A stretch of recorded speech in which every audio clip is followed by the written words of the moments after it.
여러분, 지금 당장 책상에 앉아서 그 수학 모의고사 킬러 문항이나 막 철학 개념이 잔뜩 섞인 영어 34번 빈칸 추론 문제를 풀고 있다고 한번 상상해 보세요.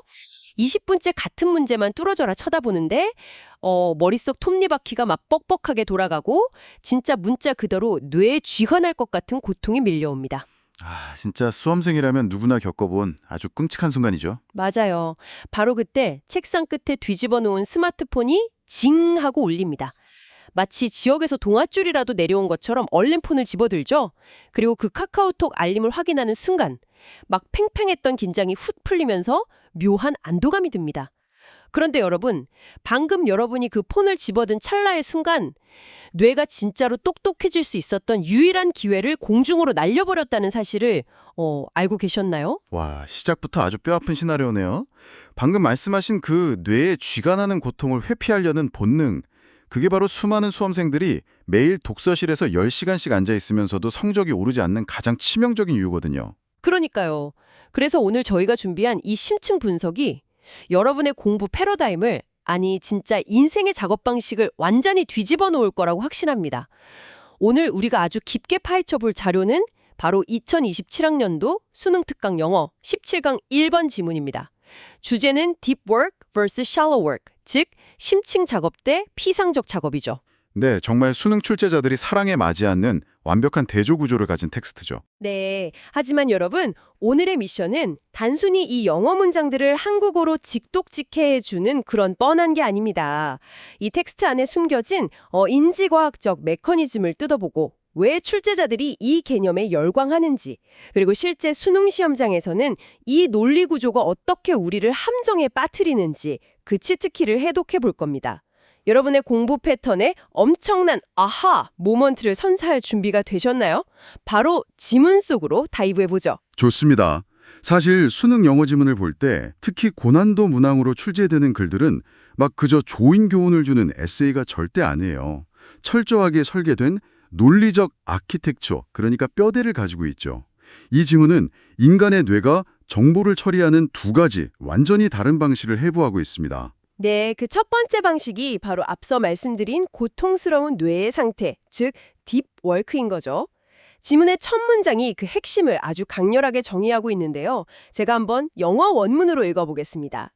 Deep work is when you perform an activity with deep concentration that pushes your cognitive capabilities, and by doing so, create new value and improve your skills. 발음 좋으신데요. 여기서 집중해야 할 포인트가 딱 보이죠. 맞아요. 제가 여기서 가장 소름 돋았던 표현이 바로 pushes your cognitive capabilities예요. 인지 역량을 말 그대로 몰아붙인다는 거잖아요. 그냥 적당히 생각하는 게 아니라 한계치까지 뇌를 막 쥐어짜는 느낌이 드는데 왜 필자는 굳이 이렇게 과격한 표현을 썼을까요? 그 몰아붙인다는 감각, 그러니까 푸시하는 느낌이 딥워크가 작동하는 유일한 물리적 조건이기 때문입니다. 사실 우리의 뇌는 기본적으로 에너지를 아끼도록 설계되어 있거든요. 익숙한 일을 할 때는 이미 만들어진 신경회로를 편안하게 따라갑니다. 아, 뇌도 약간 가성비를 따지는군요. 정합해요. 가성비의 끝판왕이죠.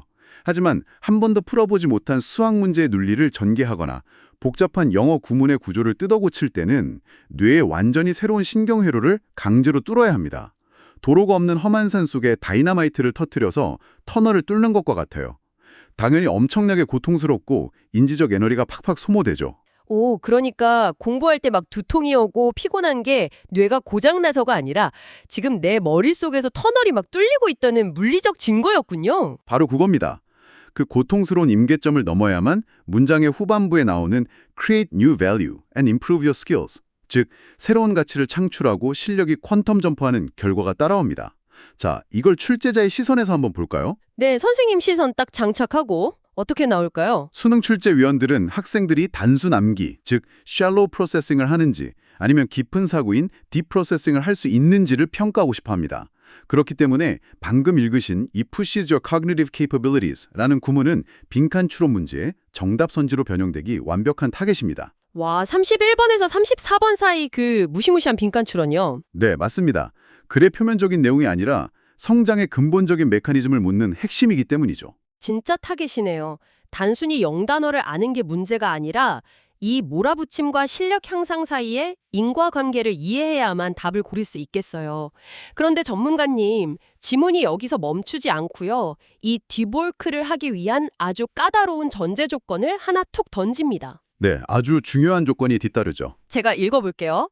These efforts are hard to replicate, and to be able to do deep work, we need a distraction-free environment. 이 노력은 복제하기 어렵다. 그리고 딥워크를 하려면 집중을 방해하는 것이 전혀 없는 환경이 필요하다.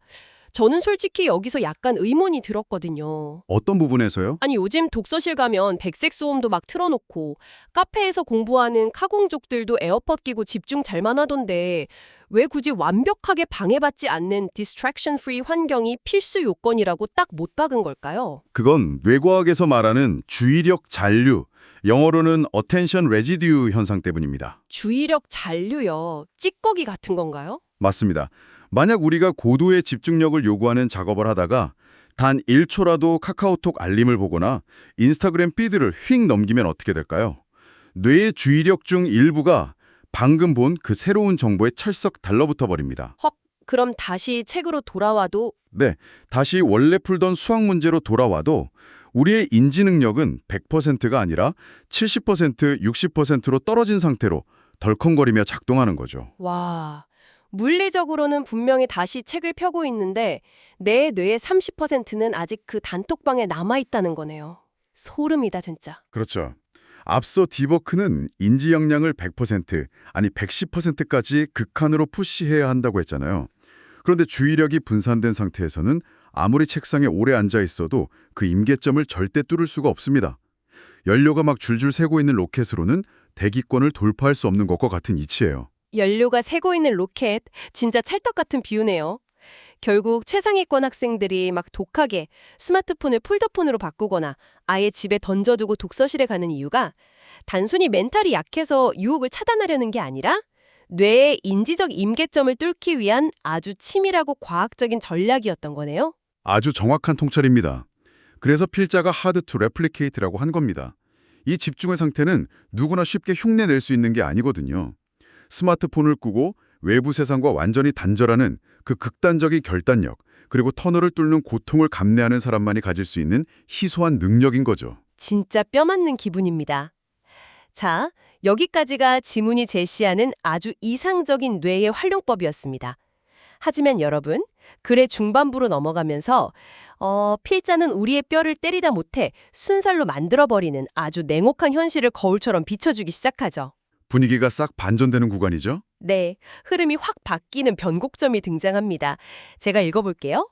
For many people, though, we spend far too much time on the other end of the scale, doing what is referred to as shallow work. 하지만 많은 사람들이 저울의 반대편 끝에서 너무 많은 시간을 보낸다. 그게 바로 피상적 작업, shallow work다. 여기서 though라는 연결사가 아주 결정적인 역할을 합니다. 맞아요. 여러분, 앞서 딥워크에 대해 막 입에 침이 마르도록 찬양하다가 이제 완전히 정반대의 세계로 우리를 멱살 잡고 끌고 내려갑니다. 전문가님, 이걸 수험생의 현실로 따지면 어떤 상황일까요? 수능 지문에서 가장 많이 그리고 세련되게 활용되는 논리 전개 방식이 바로 이런 A와 B의 강력한 대조, 즉 컨트라스트 구조입니다. 필자는 이 쉘로우 워크를 단순히 게임하고 노는 것이라고 정의하지 않아요. 그럼요. 오히려 공부하는 척하는 행위들에 아주 가깝습니다. 다음 문장에서 그 끔찍한 특성이 명확히 드러나거든요. This style of working is not cognitively demanding, but is rather an execution of logical type tasks that rarely create new value. We often perform these tasks while we are distracted. not cognitively demanding. 인지적으로 부담스럽지 않다. 이 부분이 진짜 핵심이네요. 아까 딥워크는 막 다이너마이트 터지고 뇌에 쥐가 난다고 했잖아요. 반대로 쉘로우 워크는 뇌가 너무너무 편안한 겁니다. 맞아요. 마사지 받는 것처럼 뇌가 이완된 상태죠. 제가 수험생 빙의에서 예를 들어 볼까요? 인터넷 강의를 듣긴 하는데 배속은 막 1.5배속으로 해놓고 화면은 쳐다보지도 않으면서 수첩에 아주 예쁜 색깔펜 3개 써가며 영단어를 단순히 베껴 쓰고 있는 상황.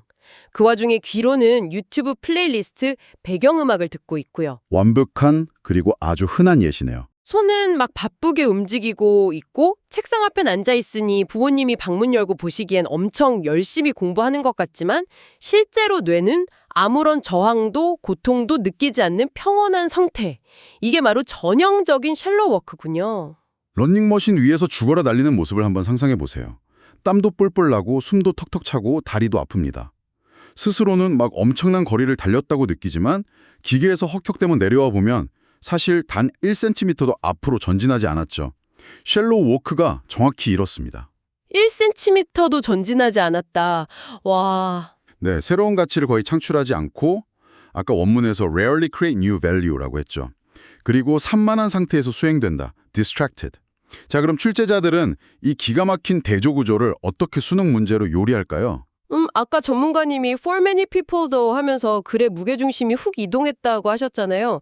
그럼 그 흐름이 딱 바뀌는 문장을 똑 떼어내서 다음 문장에 들어갈 위치로 알맞은 것은? 하고 묻는 그 마의 38번, 39번 문장 삽입 문제로 내기 완전 딱 좋지 않을까요? 박수 쳐드리고 싶네요. 완벽하게 출제자의 시선과 일치했습니다. 딥워크의 묵직한 가치를 막 설명하던 블록에서 가볍고 산만한 샬로우 워크의 현실로 툭 떨어지는 그 절벽 같은 위치. 바로 거기가 문장 삽입의 정답 자리가 되는 겁니다. 야, 이거 진짜 대박 꿀팁이네요. 대조 구조를 가진 지문은 글의 논리적 단절이 엑스레이 찍은 것처럼 선명하게 보이기 때문에 순서 배열이나 문장 삽입 유형의 영원한 단골 손님일 수밖에 없거든요. 여러분, 이거 꼭 적어두세요.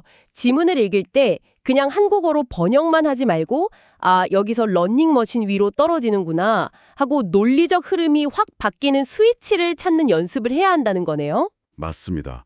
그 스위치만 찾으면 문제는 10초 컷이죠. 그런데 말이죠, 전문가님. 제가 이 지문을 읽으면서 그리고 지금 막 설명을 드리면서 약간 억울한 마음이 들기 시작했어요. 제가 대한민국의 평범한 고등학생 수험생 입장이 되어서 한번 반론을 제기해 볼게요. 오, 흥미롭군요. 어떤 부분에서 억울함을 느끼셨나요? 아니, 샬로우 워크가 무조건 악당인가요? 예를 들어 인간 커리큘럼을 짜고 스터디 플래너에 진도 체크하고 학생부 수행평가 자료 막 웹서핑해서 스크랩하는 일. 이런 것들은 솔직히 깊은 사고가 필요 없는 단순 작업이긴 하지만 수험 생활을 유지하기 위해 반드시 해야만 하는 필수적인 일들이잖아요. 이걸 안 하고 어떻게 하루 종일 디워크만 합니까? 뇌가 타버려서 제가 될 텐데요. 필자가 너무 꼰대같이 비현실적인 요구를 하는 것 같아요. 하하, 그 질문이 딱 나올 줄 알았습니다. 놀랍게도 필자 역시 그 사실을 아주 정확히 인지하고 있습니다. 절대 샬로우 워크를 완전한 악으로 규정하거나 당장 모든 단순 작업을 때려치우고 절에 들어가라고 말하지 않아요. 오히려 지문은 아주 냉정하고 객관적으로 그 한계를 인정합니다. 그래요? 원문에 그런 뉘앙스가 있나요? 네, 들어보세요. Shallow work has its place, both because routine type tasks need to be done and because we cannot spend our entire time doing deep work. 수는 없다는 걸 필자도 쿨하게 인정하는 거군요. 휴, 다행입니다. 저만 맨날 러닝머신 뛰는 줄 알고 엄청 찔렸거든요. 인간의 뇌는 물리적인 한계가 아주 명확하기 때문에 아무리 훈련된 프로페셔널이나 1차 강사라도 하루의 인지 역량은 한계치까지 몰아붙이는 딥워크를 유지할 수 있는 시간은 고작 3시간에서 4시간에 불과하다고 합니다. 나머지 시간은 당연히 가벼운 샬로우 워크로 채우면서 뇌의 열기를 식혀줘야 하죠. 그럼 대체 뭐가 문제인 거죠? 그냥 각자 자리에 맞게 적당히 섞어서 밸런스 게임하듯 하면 되는 거면 굳이 이렇게 심각하게 두 개념을 대비시킬 필요가 없었을 텐데요. 이 지문이 여러분에게 진짜로 경고하고 싶은 무서운 현실은 그 다음 마지막 문장에 숨어 있습니다. 여기가 바로 이 전체 글의 클라이맥스, 이자 필자의 가장 강력한 비판의식이 화산처럼 폭발하는 지점이거든요. 와, 뜸 들이시는 걸 보니 엄청난 팩트 폭력이 예상되는데요. 여러분 멘탈 꽉 잡으시고 숨 크게 들이시고요. 대망의 마지막 문장 낭독합니다. The problem with too much shallow work is that we feel busy, maybe even stressed, but we rarely see any output reflecting our experienced effort. 아, 이건 진짜 좀 많이 아픈데요. 지나치게 많은 피상적 작업의 문제는 우리가 바쁘다고 느끼고 심지어 스트레스를 받을 수도 있지만 우리가 경험한 노력을 반영하는 결과물, 즉 아웃풋은 거의 보지 못한다는 것이다. 저는 이 마지막 문장의 현상을 생산성의 착각, The Illusion of Productivity라고 부릅니다. 뇌의 아주 교묘하고 무서운 속임수죠. 착각이요? 하지만 아까 스트레스를 받는다고 했잖아요. 스트레스를 받는다는 건 실제로 내가 뭔가 에너지를 썼다는 뜻 아닌가요? 맞습니다. 에너지는 분명히 썼죠. 아까 그 러닝머신 비유로 다시 돌아가 볼까요? 1.5배속으로 인강을 틀어놓고 단어장을 색깔별로 형광펜 씌우며 화려하게 꾸미고 친구들과 카톡으로 주말 스터디 계획을 막 논의하며 독서실 의자에 12시간 딱 붙어 있다고 칩시다. 벌써 피곤하네요. 그렇죠. 몸은 피곤하고 시간은 사라졌고 눈은 뻑뻑합니다. 그런데 뇌는 이 육체적 피로감을 성장으로 착각합니다. 아, 나 오늘 진짜 뼈 빠지게 공부했어. 스트레스 엄청 받아. 하면서 스스로를 대견해야죠. 그런데 막상 다음 달 모의고사를 보면 점수는 1점도 오르지 않는 그 끔찍하고 미칠 것 같은 현상. 바로 그겁니다. 내가 느낀 피로도와 스트레스, 즉 원문에서 말한 experienced effort, 경험한 노력은 차고 넘치는데 그것이 실제 나의 뇌 신경회로를 재편하고 터널을 뚫는 데 쓰인 게 아니라 그저 부산스럽게 손발을 움직이는 데 낭비되었기 때문입니다. Rarely see any output, 결과물을 거의 보지 못한다는 것이 그 잔인한 증명서인 셈이죠. 아, 뼈 때리는 정도가 아니라 명치를 맞은 기분이에요. 딥 워크를 통해서 인지적 한계를 돌파하는 그 다이너마이트 같은 고통은 피하고 싶지만 무언가 나는 열심히 살고 있다는 위안은 얻고 싶을 때 우리는 무의식적으로 쉘로우 워크의 늪에 기어 들어갑니다. 바쁘다는 느낌이 주는 그 마약 같은 가짜 도파민에 취해버리는 거죠. 와, 진짜 소름이 쫙 돋네요. 그래서 수많은 수험생들이 나는 진짜 잠도 줄여가며 하루 10시간씩 독서실에 처박혀 있었는데 왜 3등급에서 안 오르지? 하면서 자책하고 우는 거였군요. 그 친구들은 거짓말을 한 게 아니에요. 진짜로 바쁘고 스트레스 받고 힘들었던 건 팩트거든요. 단지 그 10시간 중 9시간 30분이 인지적 부담이 전혀 없는 셀로 워크였기 때문에 성적표라는 아웃풋으로 연결되지 않았던 것뿐이네요. 맞습니다. 그 비극을 막기 위해 필자가 이 글을 쓴 겁니다. 자, 그럼 다시 우리 본연의 임무, 출제자의 눈으로 돌아와서 이 마지막 문장이 왜 그토록 중요할까요? 영어 지문에서 The problem is that, 문제는 무엇이라는 것이다 라는 구조는 필자의 메인 아이디어, 즉 요지나 주장이 쾅 하고 박히는 가장 확실하고 전형적인 시그널입니다. 강력한 시그널. 그렇다면 이 지문이 실제 수능 시험장에서는 어떤 문제로 둔갑해서 우리를 괴롭힐까요? 대입학 유형, 즉 20번에서 24번 사이에 배치되는 요지, 주제, 제목 추론 문제로 나오기에 아주 이상적이죠. 특히 가장 오답률이 높은 제목 추론 문제로 출제된다면 정답 선지는 절대 친절하게 나오지 않을 겁니다. 그냥 딥 워크를 열심히 하자. 이런 식으로는 안 나오겠죠? 당연하죠. 핵심을 찌르는 아주 은유적인 표현을 쓸 확률이 높습니다. 예를 들면 The illusion of busy doing nothing, 아무것도 안 하면서 바쁘다는 착각이라든가 Why your long study hours fail to reflect on your scores, 당신의 긴 공부 시간이 점수에 반영되지 못하는 이유, 이런 식으로 출제위원들이 매력적인 오답과 함께 섞어놓을 겁니다. 와, 전문가님 지금 선지 구성하시는 거 보니까 진짜 평가원 출제위원이신 줄 알았어요. 아무것도 안 하면서 바쁘다는 착각이라니. 만약 지문의 표면적인 내용, 그러니까 그냥 딥이랑 쉘로우의 사전적 의미만 대충 해석하고 넘어간 학생이라면 이 생산성의 착각이라는 본질을 절대 선지에서 짚어내지 못하겠네요. 맞습니다. 인지적 부담과 가치 창출의 인과관계, 그리고 뇌가 스스로 속이는 바쁨의 함정을 정확히 꿰뚫고 있어야만 오답의 늪에 빠지지 않고 정답을 딱 낚아챌 수 있습니다.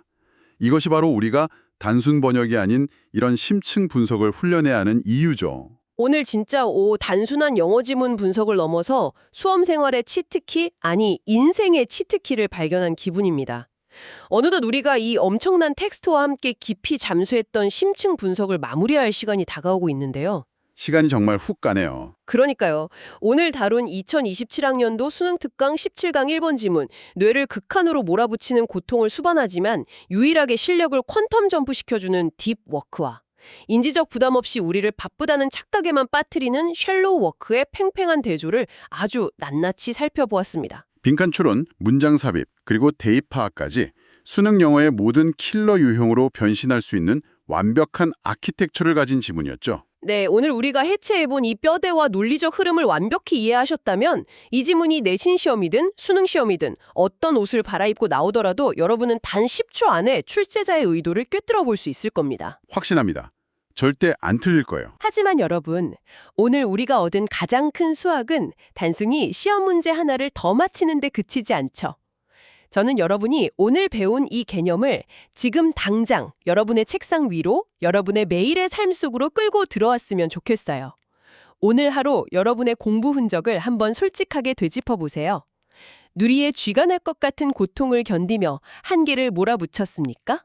아니면 그저 러닝머신 위에서 땀만 흘리며 나 오늘 열심히 살았다는 위안만 얻었습니까? 스스로의 학습 패턴을 이 지문의 잣대에 비추어 아주 객관적으로 진단해 보는 것. 그것이 바로 상위 1%로 도약하는 메타인지의 시작입니다. 그래서 오늘 심층 분석을 마치며 여러분께 아주 도발적인 화두이자 미션을 하나 던지고 싶습니다. 만약 매일 10시간씩 독서실 책상에 앉아 있는데도 모의고사 등급이 제자리에 머물러 있다면 자책하지 마세요. 여러분의 노력이 부족해서가 아닙니다. 머리가 나빠서는 더더욱 아니고요. 단지 여러분의 뇌가 진짜로 성장할 수 있는 인지적 땀을 흘릴 시간이 부족했을 뿐입니다. 오늘 당장 바꿔볼 수 있죠. 맞아요. 오늘 밤 단 30분이라도 좋습니다. 방문을 닫고 스마트폰의 전원을 아예 완전히 꺼버리고 거실 소파에 던져두세요. 노트북, 태블릿, 심지어 백색 소음기까지 전부 끄고 완벽한 디스트랙션 프리 인바이런먼트를 만드세요. 그리고 평소에 가장 피하고 싶었던, 너무 어려워서 맨날 해설지만 쳐다봤던 수학 킬러 문항, 이나 철학 영어 지문을 딱 하나 펴놓고 여러분의 인지 한계를 끝까지 밀어붙여 보세요. 푸시하세요. 아마 처음 10분은 뇌가 격렬하게 저항할 겁니다.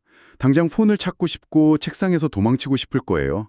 하지만 그 끔찍하게 고통스러운 30분을 입 꽉 깨물고 버텨내는 순간 여러분은 노래를 들으며 멍하게 앉아있던 3시간보다 훨씬 더 거대한 진짜 성장을 경험하게 될 것입니다. 런닝머신에서 내려와서 진짜로 앞으로 한 걸음 꼭 내딛는 그 짜릿한 기분을 꼭 맛보시길 바랍니다. 오늘 우리의 대화가 여러분의 꽉 막힌 공부 방향성을 뻥 뚫어준 완벽한 어하 모멘트였기를 확신합니다. 항상 기억하세요, 여러분.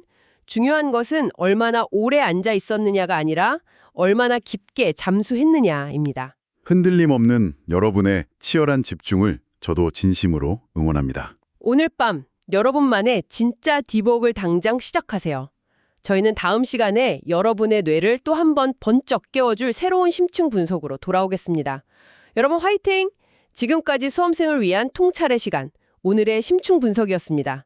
지금 당장 머릿속을 산만하게 만드는 그 모든 생각들을 끄고 진짜 성장의 세계로 깊게 다이브하세요.